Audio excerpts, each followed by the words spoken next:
ಕಾರ್ಮಿಕ ಇಲಾಖೆಯ ಈ ಯೋಜನೆಯು ದಿನಗೂಲಿ ಕೆಲಸಗಾರರಿಗೆ ಮದುವೆಯಾಗಲು ಕಾರ್ಮಿಕ ಇಲಾಖೆಯಿಂದ 60,000 ಹಣ ಸಿಗಲಿದೆ. ಕಾರ್ಮಿಕ ಇಲಾಖೆಯ ಈ ಯೋಜನೆಯ ಬಗ್ಗೆ ಮಾಹಿತಿ ಅನೇಕರಿಗೆ ತಿಳಿದಿಲ್ಲ. ಈ ಯೋಜನೆಯನ್ನು ಎಷ್ಟು ಬಾರಿ ಉಪಯೋಗಿಸಬಹುದು, ಯಾವ ರೀತಿ ಬಳಸಬೇಕು ಎಂಬುದನ್ನು ಈ ವಿಡಿಯೋದಲ್ಲಿ ನೋಡೋಣ. ಅದಲ್ಲದೆ ಕಾರ್ಮಿಕ ಇಲಾಖೆಯಿಂದ ಕಾರ್ಮಿಕರ ಮಕ್ಕಳ ಮದುವೆಗೂ ಹಣ ಸಿಗಲಿದೆಯೇ ಎಂಬುದರ ಸಂಕ್ಷಿಪ್ತ ಮಾಹಿತಿಯನ್ನು ಈ ವಿಡಿಯೋದಲ್ಲಿ ನೋಡೋಣ ಬನ್ನಿ.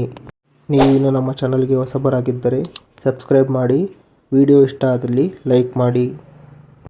ಯಾರ್ಯಾರಿಗೆ ಈ ಯೋಜನೆ ಅಪ್ಲೈ ಆಗುತ್ತದೆ ಎಂದು ನೋಡುವುದಾದರೆ, ಕಾರ್ಮಿಕ ಇಲಾಖೆಯಿಂದ ಗುರುತಿನ ಚೀಟಿ ಪಡೆದ ಕಾರ್ಮಿಕನ ಮದುವೆಗೆ ಅಥವಾ ತನ್ನ 1 ಅಥವಾ 2 ಮಕ್ಕಳ ಮದುವೆಗೆ ಈ ಯೋಜನೆಯನ್ನು ಬಳಸಬಹುದಾಗಿದೆ.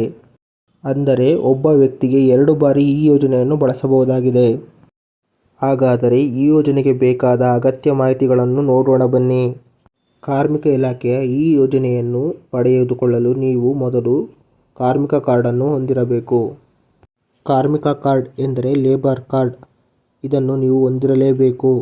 ಇಲ್ಲದಿದ್ದರೆ ನಿಮ್ಮ ಹತ್ತಿರದ ಲೇಬರ್ ಆಫೀಸ್ಗೆ ಹೋಗಿ ಆನ್ಲೈನ್ ಮುಖಾಂತರ ಲೇಬರ್ ಕಾರ್ಡ್ಗೆ ಅರ್ಜಿ ಸಲ್ಲಿಸಬೇಕು. ಲೇಬರ್ ಕಾರ್ಡ್ ಮಾಡಿಸಿಕೊಳ್ಳುವುದರ ಬಗ್ಗೆ ವಿಡಿಯೋ ಬೇಕಾದಲ್ಲಿ ಕಾಮೆಂಟ್ ಮಾಡಿ.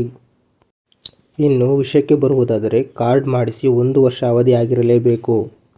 ಹಾಗೂ ಉದ್ಯೋಗ ದೃಢೀಕರಣ ಪತ್ರ, ಬ್ಯಾಂಕ್ ಪಾಸ್ಬುಕ್, ಮ್ಯಾರೇಜ್ ಸರ್ಟಿಫಿಕೇಟ್ ಹಾಗೂ BPL ಕಾರ್ಡ್, ವಧುವರರ ಆಧಾರ್ ಕಾರ್ಡ್, ವಧುವರರ ಫೋಟೋ ಹಾಗೂ ಅರ್ಜಿದಾರರ ಸಹಿ ಬೇಕಾಗುತ್ತದೆ.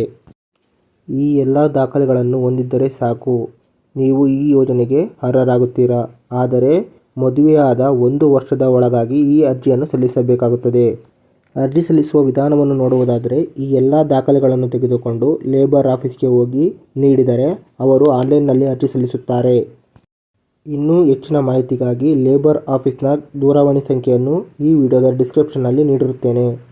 ಹಾಗೆ ಲೇಬರ್ ಆಫೀಸ್ನ ಅಧಿಕೃತ ವೆಬ್ಸೈಟನ್ನು ಡಿಸ್ಕ್ರಿಪ್ಷನ್ನಲ್ಲಿ ನೀಡಿರುತ್ತೇನೆ.